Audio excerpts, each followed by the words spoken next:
नमस्कार, मी सुरेखा. तारा न्यूजमध्ये आपलं स्वागत. कोल्हापूर जिल्ह्यातील नगरपालिका आणि नगरपंचायतीच्या निवडणुकांची रणधुमाळी आता अक्षरशः टॉप गिअरमध्ये पोहोचली आहे.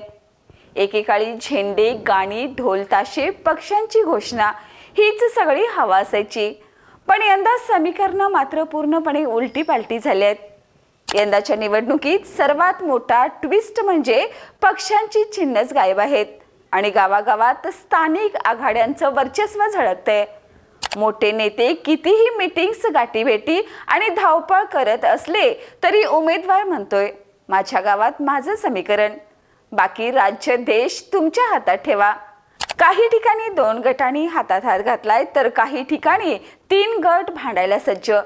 अजून गंमत म्हणजे एका पॅनलमध्ये राष्ट्रवादी, शिवसेना, काँग्रेस, भाजप सगळ्यांचेच कार्यकर्ते भाऊ भावांसारखे उभे आहेत, तर दुसऱ्या प्रभागात त्याच पक्षांचे लोक एकमेकांना डायरेक्ट टक्कर.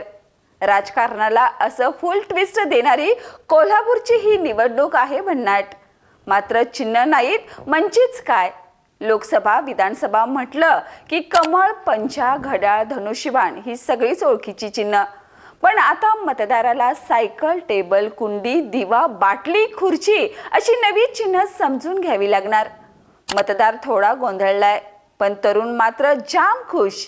ते म्हणतात, आम्हाला पक्ष नको, काम करणारा उमेदवार हवाय.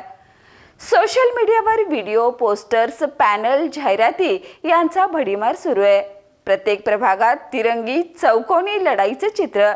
नवे तरुण, जुन्या अनुभवी नगरसेवकांची जोडी.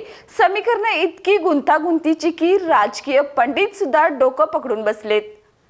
जिल्ह्यातील निवडणूक यावेळी रस्ते, पाणी, गटार, ड्रेनेज यासारख्या मूलभूत प्रश्नावर फुल फोकस आहे. पक्षीय विचारांना ब्रेक लावून उमेदवारांची वैयक्तिक इमेज, कुटुंबाची ओळख आणि परिसरातील पकड यातून मतदार निर्णय घेताना दिसतोय. आणि सगळ्यात मोठं चित्र काय?